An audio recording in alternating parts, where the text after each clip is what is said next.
Hello, everybody, and welcome to today's webinar. I'm just going to give you another 30 seconds or so to settle down, see who else comes on live, and then we'll get started.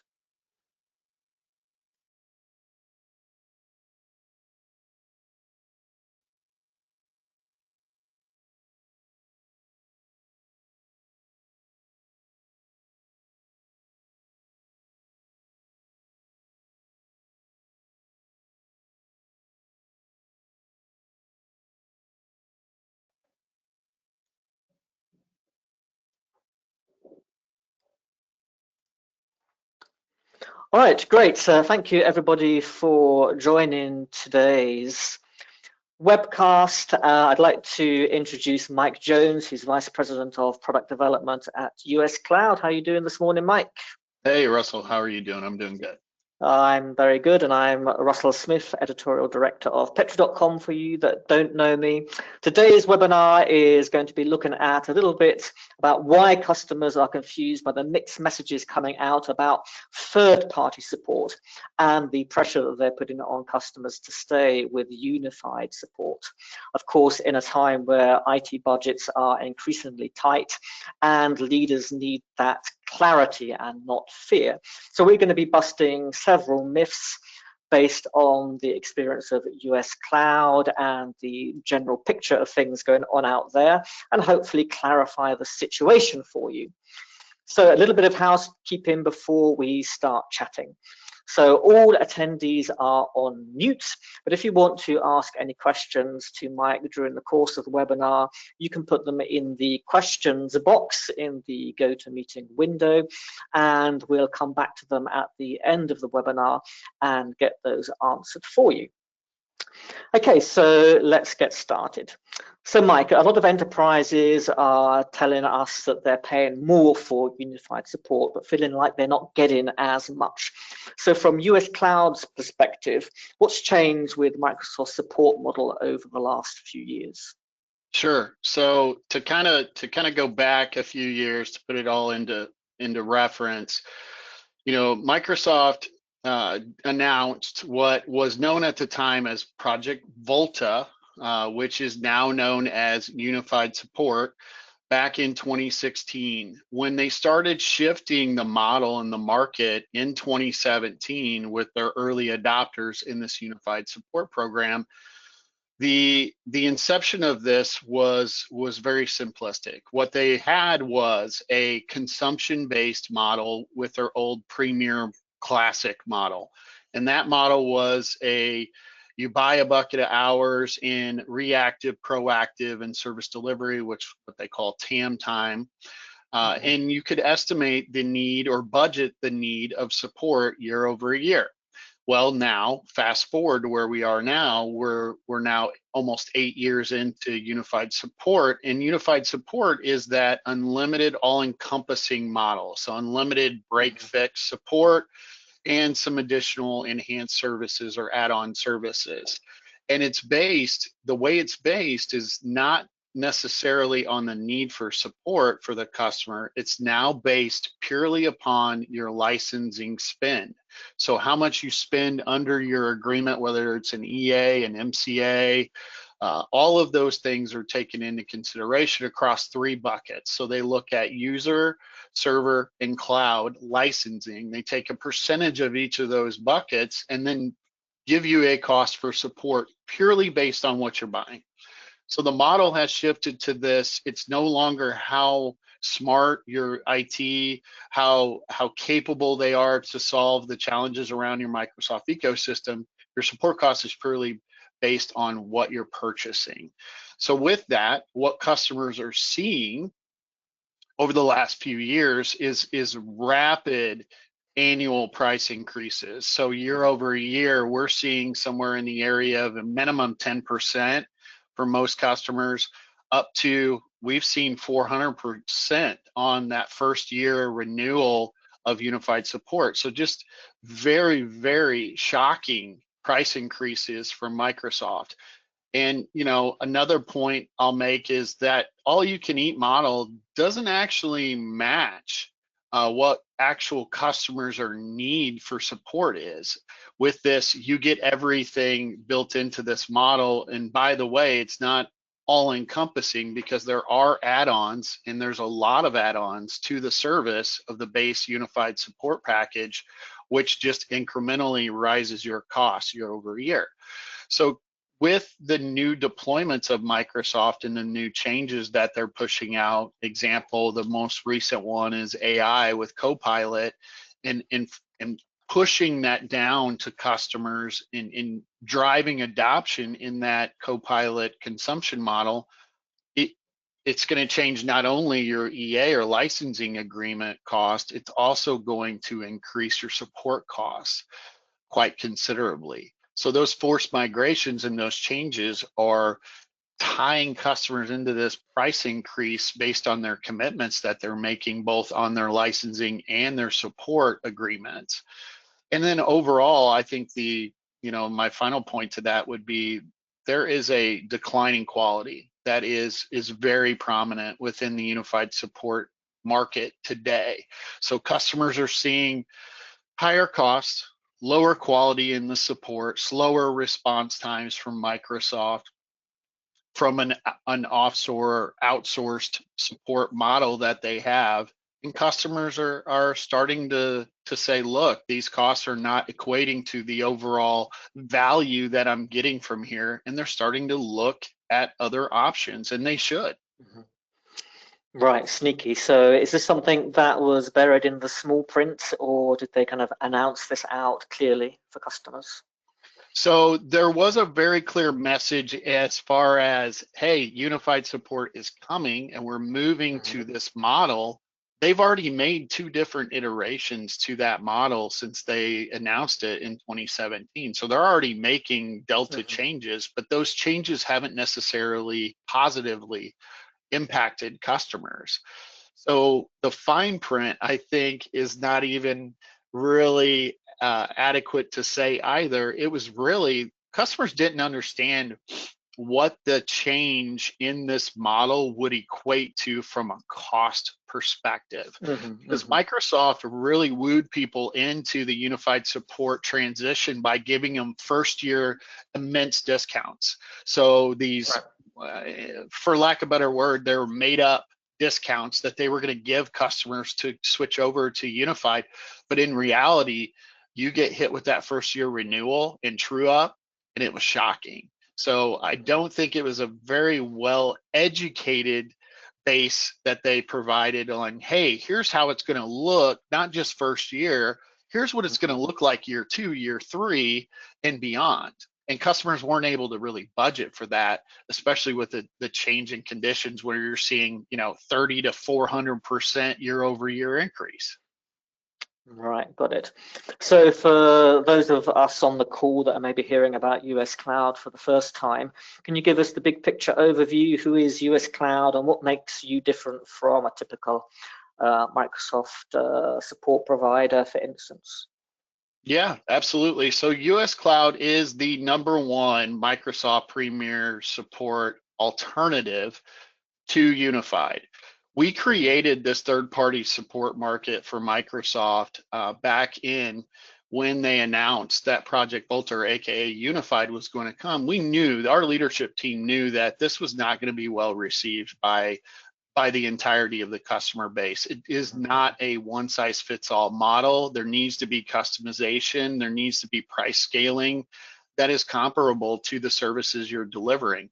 So we saw an opportunity in the market. We were the first to market in this space. So based on the launch of Unified when it came out, we rebranded back to US Cloud. We've been around since 1996, but we rebranded in 2017, 2018 to become US Cloud.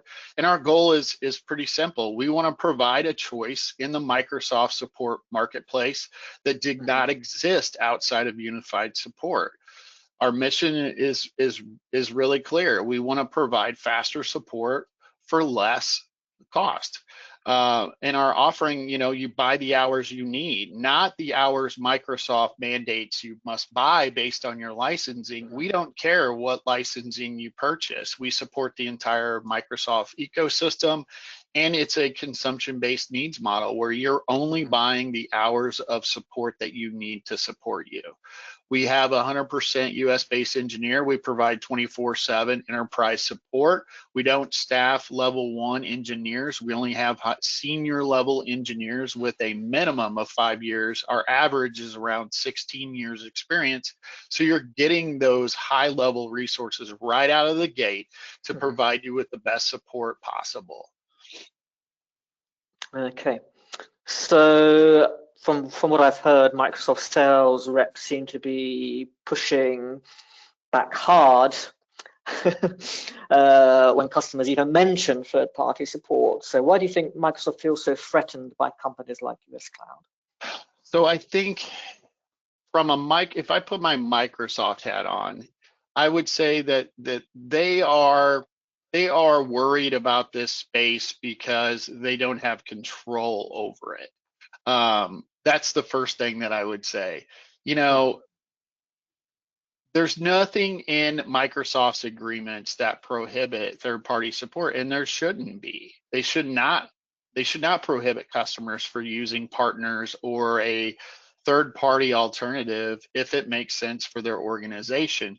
But what you see a lot is from the unified. So there's multiple divisions within Microsoft, but if we're focusing just on the unified sales team, which is separate from your normal EA or sales account team, they are trying to tie together your enterprise agreements with the purchase of unified support. And I think that in doing so, customers want to be able to control their own destiny, for lack of better words. They should be able to control what they're purchasing from a software and licensing perspective. They should have control over who's supporting those environments and how they're supporting those. And from a pricing standpoint, be competitive. They want to be able to control costs. I mean, there are so many customers out there today in the last 2 years that are in cost-cutting mode. It's just the shape of the environment and economy right now where they are looking for cost-cutting measures. And I think it's important for customers to work with their trusted partners, not as a transactional relationship. It should be a true partnership that you're looking for. And that's what we try to achieve is we are more business driven in our focus versus Microsoft's vendor driven roadmap. Hey, there's a new product offering we're coming out with. You need to adopt that, buy the licensing and implement that into your environment. Copilot's a perfect example where they started forcing customers into purchasing that on their Office 365 licensing bundles. And by doing so, they're not providing you with a choice of the software that you're employing and the support needs that you have behind it. Right, got it. So there are 5 myths that I wanted to try and break down today. So one of the first things that customers often hear from Microsoft is that third-party support isn't allowed under their agreements. Is there any truth to that? There is not, absolutely not. As my earlier point, customers do have options in this space that did not exist more than 8 years ago. So in relative terms, this is a very short blip on the radar, but there's been a lot of movement in the last 8 years. Again, US Cloud was the first to market in this space. There's a lot of other players that are doing it. There's LSPs that have evolved their benches into providing more of a overall support business. There's CSPs that are up and coming, and there's a lot of those on a daily basis that are starting to provide a more support organized option to their CSP program. There's no exclusivity to this. There is no, hey, if you are a Microsoft EA or MCA customer, you have to buy unified support. That is a huge myth. It's a FUD tactic used by the unified sales teams to basically try and tie customers into purchasing or bundling those contracts together. It's important to know that your EA or licensing agreement is a completely separate entity that you negotiate with, that you structure completely separate contract than your unified support agreement. and you need to treat those accordingly. Don't bundle those and be tied together with hidden quote unquote discounts that they're providing. They're just pulling from one to add to the other. You should treat those as two separate negotiation periods and two separate services that are being offered. Right. Okay. Myth number 2. You won't be able to escalate tickets to Microsoft. Yes. Yes, the great old question. Hey, you can't do it. No third parties can escalate. Partners can't. You have to go direct to the OEM. It's incorrect. You know, when it comes down to it, we escalate tickets daily for our customers. We have over 50, close to 60 of the Fortune 500s represented in our client base today. We have over 650 clients actively on our service today. So it equates to a good sampling of an enterprise class customer globally. So we escalate customers' requests straight to Microsoft. You do have a back-end connection to the OEM through Microsoft third-party support. You have to look at what most customers are coming to this for the first time. They're probably familiar with that independent third-party support space. The Rimini Streets, the Originas, the Spinnakers. So the IBM, the SAP, and the Oracle sides of the world is a bit of a different model than what Microsoft is. And what I mean by that is with those vendors, they freeze your instance. So you're completely severing ties with the OEM.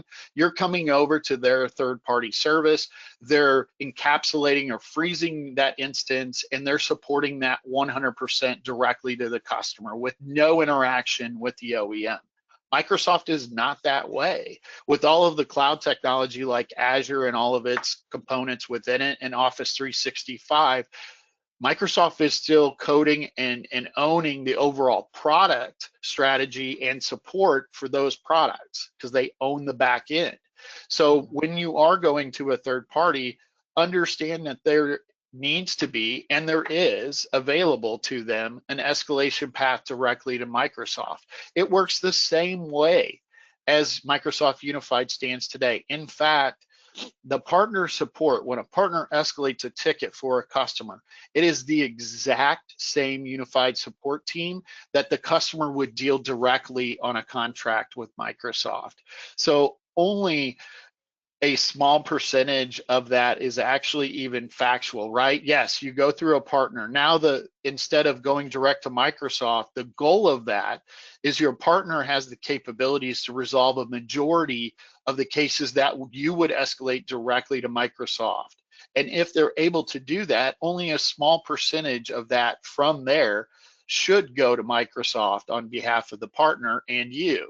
So what you're looking at is a smaller percentage of tickets that should ultimately be escalated to Microsoft, with the partner handling a majority of those cases in-house and controlling that experience. And from our standpoint, from US Cloud, our customers get a better experience overall because we're faster to respond, we're faster to engage, and we're ultimately faster to resolve and or escalate those tickets to Microsoft and manage those on behalf of the client with them involved to get faster traction on the back end with Microsoft. Right, got it. All right, myth number 3, your SLAs and response times will be worse. True or false? That is false. Now, I can't speak for every partner out there, but I will speak for US Cloud. We represent a faster SLA-backed response, faster than unified support or Microsoft provides to customers today. We provide a 15-minute initial response. That is a financially backed initial response SLA on all severities and all technologies across the board to our customers. That's a live engineer responding within 15 minutes, and we average around 5 minutes on a regular basis. And you can go to uscloud.com and you can actually see on our main page, we post live statistics on that. And from that, Microsoft's comparable SLA, which they don't have a financially backed SLA at all, is a callback target, and they have enhanced response. Enhanced response is for Azure crit sit only cases, so those high critical Azure incidents. They provide a 15-minute callback target on those high severity incidents. That is an add-on, by the way, to their service. You have to pay additional monies for that. With us, it's baked into our base service across the board, all tickets, all severities. So that gives customers a faster response and starts the engagement ultimately on a better foot right away when you're getting a better engineer out of the gate versus Microsoft coming down and providing a true L1 outsourced model. Because it is, side note, it's important to also know that Microsoft's Unified is already outsourced. You're already working with a third party, whether you realize it or not. About 90% of Microsoft's frontline support is outsourced to subcontractors and vendors. Right. It's not Microsoft themselves. So it's the model's already there. Whereas you should look for a partner that has higher level engineers out of the gate, so you can kind of skip those initial meaningless conversations, if you will, with those front end support and get better support out of the gate. Yeah, that's interesting, because I know a lot of people who work for Apple support, but none of them actually work for Apple. Mm-hmm. Yeah, so the majority of the support is outsourced. All right, okay, so the last myth that I wanted to break today: security and compliance. Oh no, number 4 I missed out. Only Microsoft has access to proprietary tools and debugging utilities. True or false? Well, again, false. And we're setting a theme here. So when it comes to debugging analysis tools, you know, there are pretty prominent tools that Microsoft deploys to customers, and a lot of them, you know, have indifferent opinions about that. One of them is like the Sarah tool. It's a very prominent, like every incident you input into Microsoft support, you're going to get, hey, can you run these tools? And the Sarah tool is among one of the most prominent and popular ones, which really provides not much value to a customer. But essentially, you got to look, the front end of that is proprietary to Microsoft. So that interface, if you will, how it's packaged, the present. The wrapping is Microsoft, but internally it's all coding and scripts, right? So those are available to any partner that's providing a service, and they all have their version of that. So our version, from a US cloud perspective, we have expertise and access to all those public and partner diagnostic tools. So we have the same similar tool sets, if you will, to be able to provide the same analysis and the same value that the Microsoft engineers can as well. And again, remember that in a majority of it, we average around 20% of escalations to Microsoft. So we're solving 80% of our enterprise client issues across all technologies without having to engage Microsoft whatsoever. And with that being said, we're able to use our own tool sets to resolve customers' issues, which provides a faster, you know, ultimately a faster resolution and a better experience for your customer. Yep. Okay, and myth number 5: security and compliance require Microsoft support. True or false? Security and compliance requires Microsoft support. No, that is false as well. So when you look at security out, so if you zoom out of the Microsoft stack in general and you look at security just as a practice, there are firms that are global firms that are doing that today as a add-on value retainer, if you will, directly to customers. So they have security firms on retainer, and security isn't just relatable to Microsoft. Does Microsoft products exist in a security environment? Absolutely. Are most of your user experiences on some form of fashion a Microsoft product? Yes. But does that mean that it's all encompassing to just Microsoft? No. So we work, you know, from a security standpoint, the third parties, you know, dependent upon who it is, but US Cloud specifically, we work with highly regulated environments. So that includes like federal government, both US and outside of US. federal governments. We also work with defense contractors and healthcare systems. So we are used to working with highly regulated system environments of our customers, and we're able to be compliant within that. So we are ISO compliant. We can provide those GDPR compliancy standards as well for international customers. So it's important to know that when it comes to security, yes, you should have a security practice at the partner you're looking at. You should have a very well-defined security protocol and standards that you can provide your customer during their assessment of security risk. And we do that. We do that for our customers to really put them at ease that yes, we can provide that. We can provide 100% US based for the US listeners out there. We can provide a guaranteed 100% US based support for your entire Microsoft service offering. Microsoft can't even do that themselves. Again, with the outsourced model, some regular US government clients, they mandate, they have to have a US based personnel that's accessing their data and providing support. Microsoft can't guarantee that. It's at times that customers will have to say, are you located in the US? I need a US based support engineer immediately, right?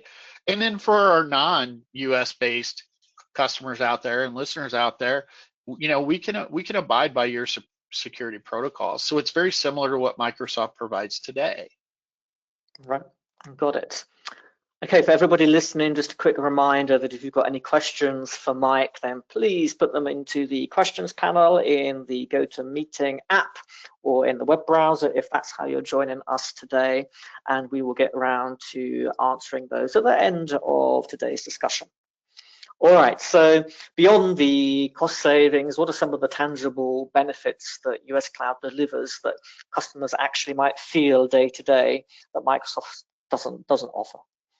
Yeah, so let's talk about some of the value adds. So dedicated engineers. One of the differences in our core offering that we provide our customers is an integrated, what we call a pod-based support model, which is different than Microsoft's very unsiloed out there support with their offshore in their outsourced model. We provide dedicated engineers. What that provides is a couple of things. One, there's more familiarity with the same 2, 3, 4 dozen engineers that you work with on a regular basis. So you have an established cadence from a personality perspective. You have engineers that are going to answer your incidents that have familiarity already with your environment, and they understand your architecture. So that helps put us on the right track and avoid unnecessary delays in resolution. We also provide that faster response again, right? So back to that SLA and response, there's accountability there. If we miss an SLA, we're accountable. It's financial implications to that. So we put our money where our mouth is when it comes to our response and engagement with our customers. And we have a very personalized approach to our troubleshooting and support that we provide our customers. It's not a scripted tier 1 path. Again, you're getting high-level engineers out of the gate. We are putting our best foot forward on every scenario for customers to provide them with a better support experience. Another thing would be we provide end-of-life support. So that's one thing you'll never get from Microsoft. Once you hit end of life, end of support on a product, you must upgrade to a necessary supportable version in order to call Microsoft for support. Whereas we will provide reasonable effort support on that. Now, we don't provide the hot fixes or patches, obviously, only Microsoft does that, but we will provide you with a reasonable effort support approach from a break fix or restoration of service standpoint. So you can call us for those, God forbid, Windows Server 2008 environments. You can call us for that support. We have staff that will be available to that. So it doesn't matter if it's in lifecycle support or outside, we'll help you. We also transcend segments. So a lot of things I think customers, when they look at third parties, they're kind of pigeonholed into certain areas of technology. Example would be some partners only support certain cloud products. They don't support on-prem or hybrid solutions. Well, with us, we support that hybrid on-prem cloud plus that legacy Microsoft support ecosystem. So it encompasses everything. So it's a one-stop shop. And then there's, predictable pricing. That's important, right? To go back to the earlier thing with these price increases year over year and you not being able to really estimate or budget what your support cost is going to be if you start adopting or consuming more Microsoft technologies, we don't provide that surprise. It's a very predictable model with our pricing. There's no surprise true ups. There's no cloud consumption penalties. If you want to adopt more technologies, your support cost doesn't necessarily go up. It's only the need for support that potentially could rise. It could go down year over year as we get better and working together with customers. Their consumption actually goes down. So they're saving more costs because we're more effective with their support than we are, coming out of the gate. It's a learning period. So that plus you add on a very clear escalation path to Microsoft. We're very transparent in our communication and escalation procedures. You know exactly where you are through the path. We communicate that very well to you. Plus, we provide you with all ticket data. So we provide you with a transparent approach to our ticketing solution. You have access to every engineer entry. You have access to every time bill entry that we do, which by the way, we're very micro-transactional in our billing in 6-minute increments. So it provides you with a very good purview into what's going on into your support ecosystem. Plus, we provide reporting on the back end. So you have dashboards. We grade ourselves with a dashboard. You'll have metrics on our service and how we're doing. We track time to resolution, so TTR, we track average days open, we track tickets by technology, by user, by severity. All of this is reportable in our dashboard real time for all of our customers to be able to go in and see their data as it's happening, not just ticket by ticket detail. Right, got it. So when companies are thinking about whether they might leave Microsoft's unified support, what are the most common fears you hear compared to maybe the reality? I'm going to lose access to the OEM. I'm going to lose access to Microsoft. We debunk that one. That is absolutely not correct. We're trying to make the support experience better by limiting the need to reach back to the OEM, because again, the main thing I always like to tell customers is when you look at Microsoft or any other OEM, they are not a services company. They are a software company. They build, develop, and sell software and licensing products to customers. Yes, they have a support team, they have to, but they are not built around a function of servicing the business-driven roadmap versus a vendor roadmap, which is product placement versus what are the outcomes this business is trying to achieve and how do I align those products to get that customer to those outcomes. And that's where we are. US Cloud is a services company. This is all we do. We don't service any other product stacks. Microsoft is our only game.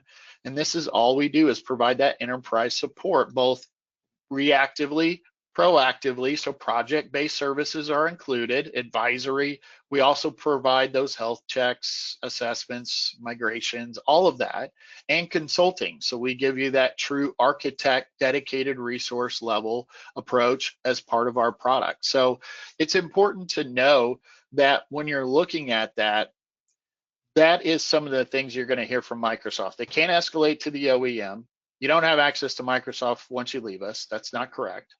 Oh, and by the way, as far as US Cloud, they're not a partner. Well, that's correct. We exited the Microsoft partner ecosystem in 2019, October of 2019. The reason we did that is we didn't want to be bound by some of the pricing and some of Microsoft's initiatives to partners. We wanted to be truly independent. We want to break free, price the solution the way we want, structure it the way we want, and provide a quality product to our customers. Right, okay, that's really interesting. So if somebody is trying to figure out whether US Cloud is a good fit for their organization, what are the things that they should be thinking about or looking at?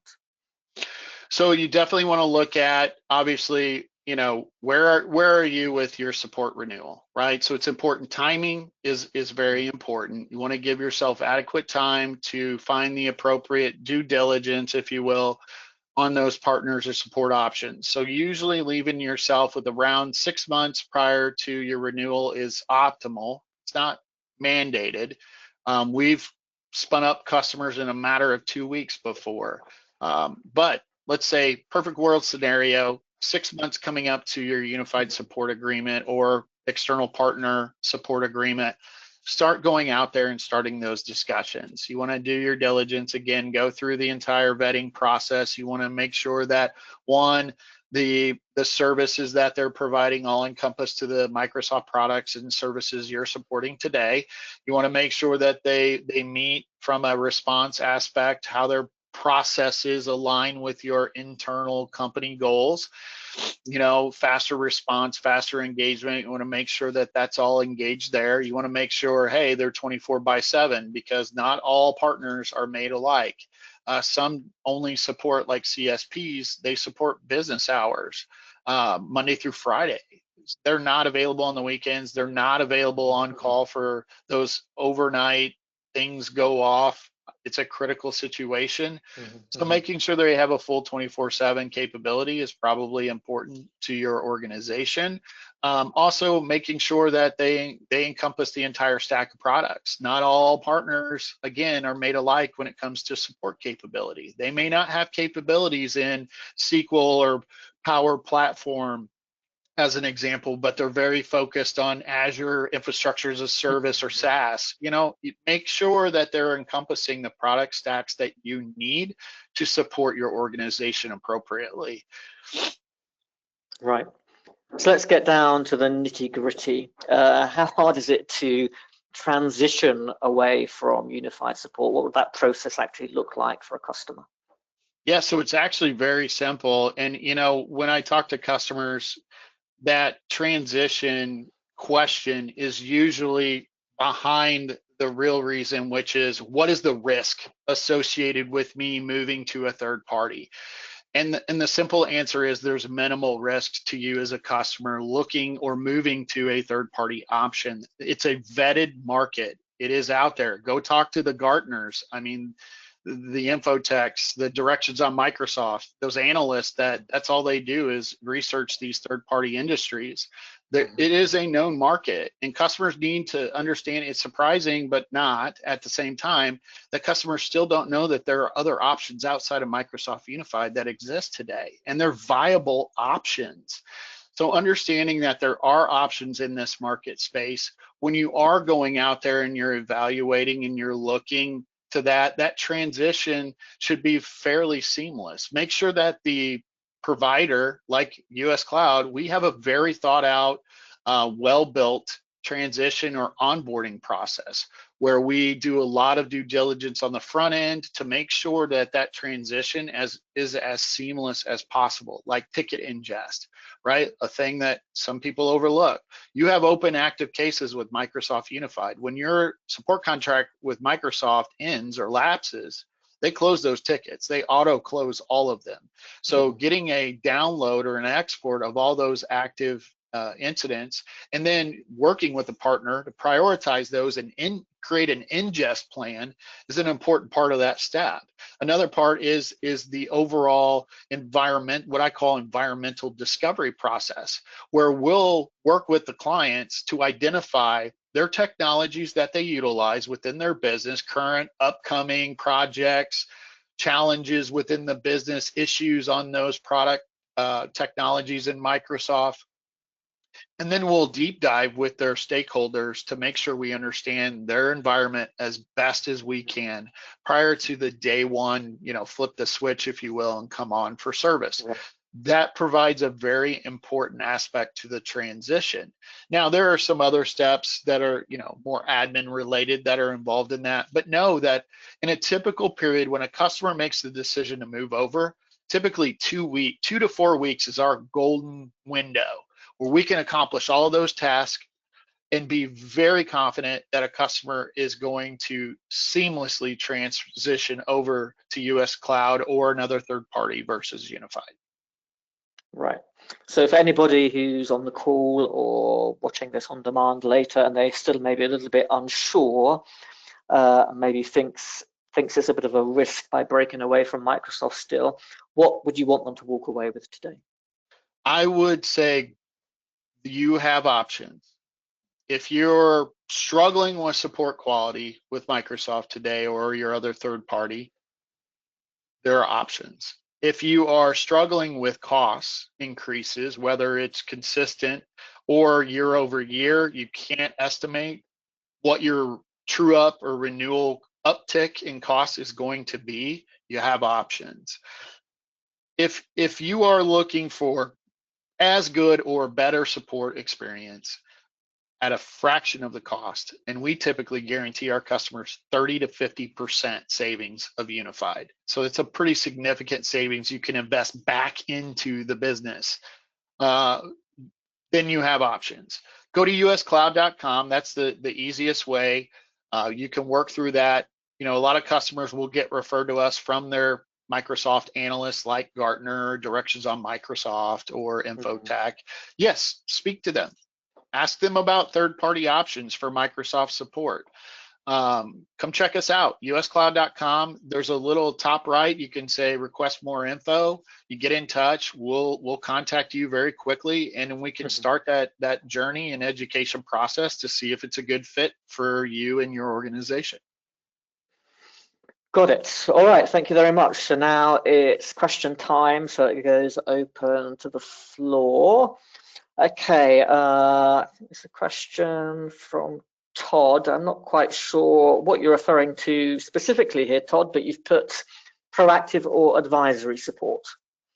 Yes, the answer is yes. US Cloud does provide that. So as part of our base support, Unified today, you have to purchase proactive credits separately from your base support in order to have the ability to access Microsoft's service catalog. And what I mean by that is health checks, assessments, workshops, advisory, so more of the how-to, right? It's already you're planning or designing or you're implementing is typically those categories, right?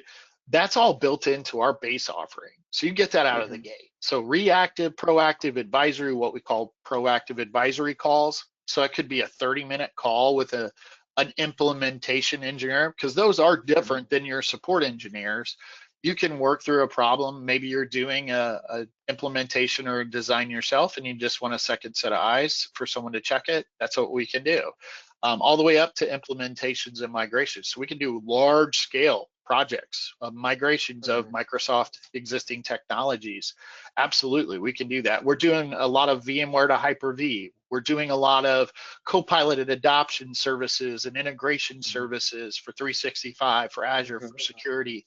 So there's a lot of services that we're providing those customers today. So yes, that is absolutely included in our core offering. Yeah, that sounds great. Please take any migrations off my hands. Okay, so we're only going to be here for another 7 or 8 minutes. So if you have any questions for Mike, please put them into the questions panel. So here's another question. Could Microsoft penalize us for leaving unified support? No, and it's important to know that they will try to use the FUD, what I call the FUD tactic, the fear, uncertainty, and doubt. Know it's going to happen, but be prepared to have these conversations and push back. So a couple of things that I've always seen, and I've talked to thousands of customers in my time here at US Cloud, and I will say that the top ones that I always hear is, well, you're going to lose your discounting on your EA or Mac if you leave unified. And the reality is that is false. They are trying to fear tactic into making you tie those two agreements together, as I said earlier in the conversation. And that is actually, I'd say at a minimum, it's more, it's a little gray area in the ethical side of things. And what you need to know is they are not bound together. Discounts you get on your licensing stick over here, and you should negotiate those separately. Discounts and or negotiation on unified sit here. and they should sit there. So it's important to know that you're not being penalized. Microsoft, you still have an established relationship to Microsoft. You're still a valued customer to Microsoft. You purchase their software and products. So from a sales support side, you're still involved and still completely integrated with that team. What you're leaving on the unified side is unified support. So you lose access to Services Hub, but you get a new ticketing system from US Cloud. So that interface is covered, and you lose your CSAM. That's it. You get a TAM from US Cloud. We assign you with a dedicated TAM, which is technical by nature because we believe in that role versus a glorified sales overlay role. Right, got it. Thanks for that question. This is from Travis. How do you download the open cases and ingest them into your support platform? So what we do is there are very well documented practices that we provide our customers, and there's a workspace. So in Services Hub, you can do an export of all of your ticket data. And that when you do that, typically that's at the beginning stages, and we send you all those instructions when you talk to the sales team. So one of those initial steps is to analyze that historical data, right? And then we provide you with a quote. That's how we estimate your need for support, is based on a 12-month look back of all your support cases. So with that being said, what we end up doing is we look at that, we estimate what your need for support, if not a lot changes, there are deltas to that, of what your support need would be for the next year. That's how we estimate the number of hours you need for that year of support. Now, once we do that, when we get closer to time of when you're making, so let's say you made the decision and we're looking at the transition aspect of it, then we go in and get a new export of those tickets. We then meet with the client and we say, based on all of these, here's all the tickets in progress and open with Microsoft. If they are tickets that are going to get to resolution by the time the cutover happens, we leave those alone, right? You're just going to continue to work with Microsoft, get those closed out. But if we know there are tickets that are newer and or won't be resolved by then, we'll work with you on prioritizing those based on the ticket data you provide us. And then day one, we ingest those back into our ecosystem. So we automatically upload those into our ticketing system, create new tickets, get them into our process flow, and escalate those if we need to back to Microsoft, or we start supporting them internally for you. Got it. All right, just a few more minutes left. So if you have any questions for Mike, please put them into the questions panel now. Okay, here's a question. Can US Cloud support cloud and on-premises workloads equally well? Yes, yes. And I think I stated that earlier, but it's important to restate. All Microsoft technologies are supported under our service umbrella. And that includes on-prem, hybrid, and cloud technologies, and legacy end-of-life Microsoft products from a reasonable effort approach. Got it. All right, and one last question here. What happens in a critical outage? Can you react as quickly as Microsoft? As quickly, I would go one step further. You should expect us to react faster than your experience today with Microsoft Unified. Remember, we have financially backed SLAs. Microsoft does not have financially backed SLAs. They have service level targets, or what they call callback targets, that they provide as part of their service. You have to pay an additional significant amount for enhanced response, which again, to go back to that earlier point, gives you that 15-minute crit sit response or target on Azure critical situations. Whereas we have a 15-minute financially backed SLA across all technologies, all severity levels. So within 15 minutes, no matter how high the severity or how low the severity, you will have a live human being responding back to your ticket within 15 minutes under US Cloud. So what that equates to is faster, get you in the system, get it to assigned to the right high-level engineer out of the gate. Then that engineer engages with you faster, and then ultimately starts that troubleshooting or resolution process faster than what you should expect to receive from Microsoft as it stands today.